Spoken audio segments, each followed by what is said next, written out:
तरह से बीजेपी के लोग वहाँ अंदर घुसे हैं, पत्थरबाजी किए हैं, किस तरह से लाठी का तांडव चल रहा है, आपने देखा होगा वीडियोज़ में। तो उसके बारे में अमित शाह जी क्या करेंगे, उसके बारे में बीजेपी क्या कहना चाहती है या मोदी जी क्या कहना चाहते हैं। और इस तरह से बीजेपी के आचरण और चरित्र में इसी प्रकार से कि कोई भी पार्टी विरोध करेगी तो उसके घर में घुस जाओ, उसके इस तरह से तोड़-फोड़ मचाओ। मुझे लगता है कि 307 के आपराधिक प्रकरण में दर्ज होना चाहिए ऐसे लोगों के नाम तो। 1 नंबर में थे तो पप्पू बोलते थे, 2 नंबर में थे तो भारत जोड़ो यात्रा करते थे, 3 नंबर गियर लगा दिया तो आप देखिए पूरे बिहार में यात्रा चल रही है और चौथा नंबर लगेगा तो लोकसभा और विधानसभा के सारे डेटा आएँगे, पब्लिश होंगे और आप सारे लोग देखना, ये इलेक्शन कमीशन ऑफ इंडिया और आप देखना कि ये प्रधानमंत्री जी और साथ में अमित शाह जी सब एक साथ में खड़े होंगे और इसी कोर्ट के कटघरे में होंगे, उनके काउंसिल आएँगे, ये सारी चीज़ें आएँगी।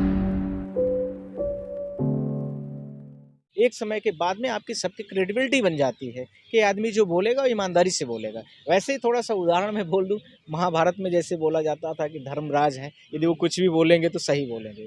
तो एक समय के बाद आपकी बातें मान ली जाती हैं कि 80%, 70%, 50% जो जिस लेवल का होगा वो सही बोलेगा। इतने लेवल में है तो गलत भी बोल सकता है, तो इस तरह से क्रेडिबिलिटी हो जाती है आपकी। और मुझे लगता है कि यहाँ पर क्रेडिबिलिटी प्रधानमंत्री की काफ़ी डाउन हुई है, जिस तरह से राहुल की अभी भारत जो वो बोट यात्रा चल रही है और तरह-तरह के आपने देखा है कि उदाहरण बेतिया में तो कल मैंने देखा है कि 800 कितने एक ही घर में पूरा गाँव बसा दिया गया था।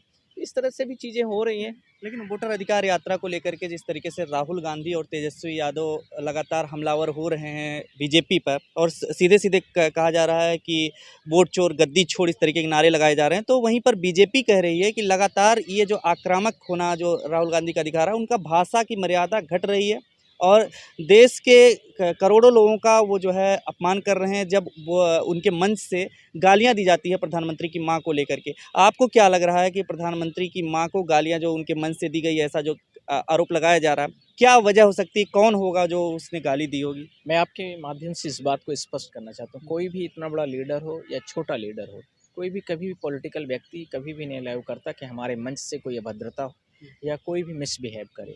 पर कुछ व्यक्ति ऐसे लोग होते हैं, वो किसी प्रकार के तत्व हो सकता है कि बीजेपी के द्वारा ही किए गए हों, हो सकता है किसी और पार्टी के द्वारा किए गए हों और बीजेपी में भी बहुत सारे लोग इस तरह से कार्य किए हैं और आपने देखा होगा कि राहुल जी की माँ को क्या बोला गया, सोनिया मैडम को क्या बोला गया, इसके साथ में प्रधानमंत्री जी ने अंबिका सोनी जी को क्या बोला था, सुरपुरखा क्या बोला था, वो आप लोग बेहतर जानते हैं। तो इस तरह से बहुत सारी चीज़ें अलग-अलग जगहों पर बोली जाती हैं, पर जो भी व्यक्ति हो, कंसर्न कोई भी व्यक्ति हो, किसी भी पार्टी का हो, व्यक्तिगत टिप्पणी करना मेरे हिसाब से वो हिंसा है और यदि इस प्रकार से जो घटना आपने बताया है घटी है, उसमें तत्काल एफआईआर दर्ज होना चाहिए और ऐसे व्यक्ति को कड़ी से कड़ी सज़ा देनी चाहिए, जिस व्यक्ति ने अब्यूज़ किया, गाली दिया। हम इसके बिल्कुल खिलाफ हैं। जैसे मैंने आपको इतना इंटरव्यू में बातें की, हमने एक भी शब्द आपको देखा होगा, आज तक के लाइफ़स्टाइल में उठा लीजिए, मैं कभी किसी को अभद्र शब्दों का यूज़ नहीं करता हूँ। तो एक पढ़े-लिखे और एक अनपढ़ में कुछ तो अंतर होता है और जिस व्यक्ति ने भी किया, उसने मुझे लगता है कि मानसिक संतुलन खो करके ऐसा बोला और राहुल जी की पूरी यात्रा का जो लास्ट डेज़ था, मुझे लग रहा है कल का दिन, आज तो लास्ट है। तो उस यात्रा में आपने देखा होगा कि उस तरह से उनको बदनाम करने के लिए बीजेपी को एक मुद्दा मिला है, जिसको लेकर के वो पूरी यात्रा में जहाँ पूरा बिहार एक संयोजित तरीके से, सुनियोजित तरीके से वोट अधिकार यात्रा को पूरा सफल बनाई है और उसमें बिहार के लोगों को पता चल गया कि 7 करोड़ जो 80-85 जो टोटल वोट थी लैक में, उसमें 65 लाख जो मतदाता थे, जिनको बाद में जोड़ा गया। यदि लोकसभा की भी हम टोटल कर लें तो फिर 1 करोड़ के आसपास हो जाता है, 1 करोड़ नाम कट रहे हैं। क्योंकि 1 करोड़ लगभग ज़्यादा वोट थे लोकसभा के दौरान पर आपको पता है वो डेटा। तो ये सारी चीज़ें हो रही हैं वहाँ पर बिहार स्टेट में जा कर के आप बताते हैं कि विदेशी आ रहे हैं, विदेशियों का नाम है, बांग्लादेशियों का नाम है, तो क्या बिहार के लोग बांग्लादेश के हैं? अब तो पूरे देश के सामने जगज़ाहिर हो गया है और जल्दी ही बड़ी-बड़ी पिटीशन आ रही हैं, आप चिंता मत करिए। मध्य प्रदेश, छत्तीसगढ़ सब जगह के सर्वे हो रहे हैं इंटरनल तरीके से, बहुत सारे डेटा हम लोग के पास आ गए हैं और जल्दी-जल्दी बड़ी-बड़ी पिटीशन आएँगी, जिसके माध्यम से ये स्पष्ट हो जाएगा पूरे देश में कि सुप्रीम कोर्ट भी देखेगी कि इलेक्शन कमीशन ऑफ इंडिया किस तरीके से गैर ज़िम्मेदाराना तरीके से एक पार्टी विशेष के लिए पूरे नियम कानून को शिथिल करके काम किया है और उसको जिस तरीके से सेंट्रल गवर्नमेंट ने अमेंड करने के लिए 2-3 प्रावधान दिए कि जिसमें सीसीटीवी फुटेज न दिया जाए। उसका प्रमुख कारण ये था कि जो टर्न आउट डेटा टाइम बढ़े गए हैं, रात के टाइम तक इलेक्शन दिखाया गया है, साथ में जो टर्नआउट डेटा के साथ में और विभिन्न चीज़ें बढ़ा दी गई हैं। यदि मान लीजिए रिजल्ट आ रहा है कल, तो आज रात तक उसका टर्नआउट डेटा बढ़ रहा है। ऐसा तो हो नहीं सकता है कि 10-10%, 15-15% पोलिंग में लोग खड़े हैं। इसीलिए सीसीटीवी फुटेज हम लोग जो पोलिंग का मांग रहे थे उसको नहीं दिया गया, वो भी चीज़ है। दूसरा, इसके साथ में फॉर्म 17C इसीलिए अपलोड नहीं किया गया है। इसी प्रकार से मध्य प्रदेश में भी आज आपने देखा होगा बहुत सारे यूट्यूब में बड़ी-बड़ी वीडियो जो इंटरनेशनल लेवल के लोग हैं उन्होंने भी कर दिया है। तो ये एक बड़ा मसला हो गया है, पूरे देश के साथ में इस तरह से इन्होंने किया है।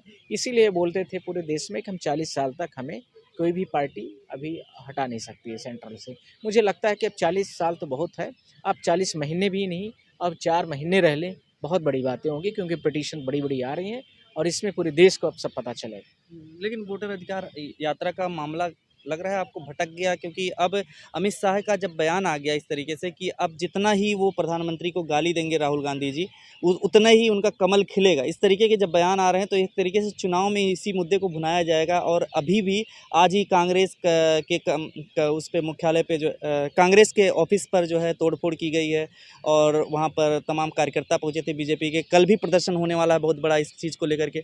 तो क्या लग रहा है, अब ये मुद्दा भटक गया है या फिर इस मुद्दे को सही बीजेपी तरह से मैं परोस आपको रही है? 2 तरीके से इस मुद्दे को 2 तरीके से बीजेपी अपने फ़ेवर में करने की कोशिश कर रही है। एक तो अमित शाह जी जिस तरीके से चीज़ों को बढ़ा रहे हैं और मोदी जी के माताजी को लेकर के जो बातें कर रहे हैं, तो राहुल जी से तो जुड़ा मैटर है नहीं। किसी भी कोर्ट में जाते हैं आप, कंसर्न कोर्ट में ये पूछा जाता है कि संबंधित मंच किसका था, संबंधित मंच में कौन आया, वहाँ पर इतना जहाँ करोड़ों की भीड़ है, कोई आदमी आ करके ऐसे तो राहुल जी को कोई बुलेट चलते ही आ गया था बीच में, आप लोगों ने देखा होगा। कई सारे लोग गली में खड़ी कर लेते हैं गाड़ियों को, तो कहीं कोई कुछ इस प्रकार की घटनाएँ जो व्यक्ति ने किया तो उसको सज़ा मिलनी चाहिए और मिल भी रही है।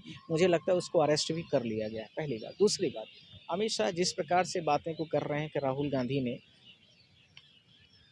जो प्रधानमंत्री को चीज़ों को कह रहे हैं वो गलत है। ठीक है, प्रधानमंत्री के बारे में तो मुझे नहीं लगता है कि व्यक्तिगत टिप्पणी कोई की जा रही है। सिर्फ़ और सिर्फ़ इलेक्शन कमीशन की जो वोटर्स राइट्स हैं पब्लिक के, उसके बारे में सारी बातें हो रही हैं। अब उसको इलेक्शन कमीशन ऑफ इंडिया जिस प्रकार से मैनिपुलेट किया है पूरे भारत देश में, वो जग ज़ाहिर होने वाला है। अभी तो लोकसभा की समस्त सीटों का आएगा और उसके बाद विधानसभा की सीटों का आएगा, तब मुझे लगता है कि अमित शाह तब कौन से शब्दों का यूज़ करेंगे वो आपको भी नहीं पता होगा, हमको भी नहीं पता होगा, शायद अमित शाह को ज़रूर पता होगा, क्योंकि उनकी खोपड़ी बहुत तेज़ चलती है। किसको सीबीआई भेजना है, किसके पास सीडी भेजना है, किसके पास नेशनल हेराल्ड केस चालू करना है और किसको कहाँ से उठा करके अपने पार्टी में मिलाना है, किसको कहाँ पुटअप करना है, ये उनके दिमाग में ज़रूर चल रहा होगा। इसी के साथ में मैं आपसे यह भी बोलना चाहता हूँ पूरे देश के जनता के सामने, अभी तक राहुल जी को जब वो पप्पू पप्पू बोलते थे या किसी भी लीडर अपोजिशन इतने बड़े पार्टी का आप जो व्यक्ति है, वो जो पहले से काफ़ी अपने परफॉर्मेंस के बेस पर इतने लेवल पर ला रहे हैं और इतने बड़े लेवल में आ रहे हैं कि बिहार में आप देखना कि इनका सुपड़ा साफ हो जाएगा। मैं आपसे बोल रहा हूँ कि मेरे बहुत सारे दोस्त वहाँ आईएएस आईपीएस लगे हैं, जो हमें बताते हैं, उनके माध्यम से मैं बता रहा हूँ आपसे। तो यह भी मैं आपसे कहना चाहता हूँ कि काम करिए आप, दुनिया भर की बातों से काम नहीं चलता है। आप बहुत दिनों तक हिंदू मुस्लिम दुनियादारी, ये रोहिंग्या ये वो करने से बहुत दिन तक आप नहीं चल पाएंगे। आप शिक्षा बेरोजगारी ये पर बात करिए। राहुल गांधी ने जैसे ही अपने गियर को बढ़ा दिया, 1 नंबर में थे तो पप्पू बोलते थे, 2 नंबर में थे तो भारत जोड़ो यात्रा करते थे, 3 नंबर गियर लगा दिया तो आप देखिए पूरे बिहार में यात्रा चल रही है और चौथा नंबर लगेगा तो लोकसभा और विधानसभा के सारे डेटा आएंगे, पब्लिश होंगे और आप सारे लोग देखना ये इलेक्शन कमीशन ऑफ इंडिया और आप देखना कि ये प्रधानमंत्री जी और साथ में अमित शाह जी सब एक साथ में खड़े होंगे और इसी कोर्ट के कटघरे में होंगे, उनके काउंसिल आएंगे, ये सारी चीज़ें आएंगी। आपको ज़्यादा समय नहीं लगेगा, मैंने आपसे क्या बोला है, 3 से 4 महीने और वेट करिए, इतने बहुत चीज़ें खुलेंगी, बहुत सारी चीज़ें बदलेंगी और जो कह रहे हैं अमित शाह जी वो बिल्कुल गलत है। राहुल जी कभी किसी को पर नहीं बोलते हैं, इतने पढ़े लिखे लोग ऐसे शब्द का उपयोग नहीं करते हैं और जिस तरह से उनके मंच का इंटरप्रिटेशन वो कर रहे हैं, मुझे लगता है कि बहुतायत तरीके से 99.9 100% गलत है, उसमें कुछ है नहीं जो कि ऐसा। कंप्लेंट दी गई उसके आधार पे क्या राहुल गांधी के खिलाफ कोई केस दर्ज होगा या फिर राहुल गांधी से जो माफ़ी मंगवाने की बात की जा रही है, माफ़ी मांगनी चाहिए राहुल गांधी को? मैं आपके माध्यम से बोल रहा हूँ, जो वीडियोज़ की बात हो रही है, वीडियोज़ हमने देखा नहीं है, पर वीडियोज़ जो टीवी वगैरह वाले बातें बड़ी-बड़ी करके कर रहे हैं। वीडियो दिखा देंगे तो क्लियर हो जाएगा, स्पष्टीकरण में आ जाएगा। उसके आधार में कंपैरिज़न करके यदि बीजेपी अपने जो वहाँ के उनके लोकल्स वर्कर हैं और उनके नेता हैं, जिस तरह से बीजेपी कांग्रेस के दफ्तर में घुस करके आज गुंडागर्दी किए हैं, उसके लिए वो कौन से शब्द और कौन सी धारा, कौन से कानून का उपयोग करेंगे? उसमें एमएलए भी हैं, उनमें उनके प्रवक्ता लोग भी हैं और भी बहुत सारे लोग हैं। तो उसके बारे में क्या कहना चाहते हैं आप? आप खुद बताइए कि जिस तरह से बीजेपी के लोग वहाँ अंदर घुसे हैं, पत्थरबाजी किए हैं, किस तरह से लाठी का तांडव चल रहा है, आपने देखा होगा वीडियोज़ में। तो उसके बारे में अमित शाह जी क्या करेंगे, उसके बारे में बीजेपी क्या कहना चाहती है या मोदी जी क्या कहना चाहते हैं? राहुल जी की यात्रा में कहीं कोई व्यक्ति बोला होगा, यहाँ तो पूरा घर में घुस करके कर रहे हैं। और इस तरह से बीजेपी के आचरण और चरित्र में इसी प्रकार से कि कोई पार्टी विरोध करेगी तो उसके घर में घुस जाओ, उसके इस तरह से तोड़-फोड़ मचाओ। मुझे लगता है कि इस प्रकार से चीज़ें जो की गई हैं वो पूरी तरीके से गलत है, गैर कानूनी है। जो राहुल की यात्रा में जिस व्यक्ति ने किया वो भी गलत था और जिस तरह से नरेंद्र मोदी ने सारी चीज़ों को किया है और उनके पार्टी के लोगों ने किया है, किसी पार्टी कार्यालय में घुस करके गाली-गलौज, मारपीट करना, वो कहाँ तक सत्य है? वो तो बिल्कुल मुझे लगता है कि 307 के आपराधिक प्रकरण में दर्ज होना चाहिए ऐसे लोगों के नाम तो। जी, बहुत-बहुत शुक्रिया सर, हमसे थैंक बात यू। करने के लिए। खबरों में बने रहने के लिए फोरम 4 को सब्सक्राइब करें और नोटिफिकेशन पाने के लिए बेल आइकन दबाएं।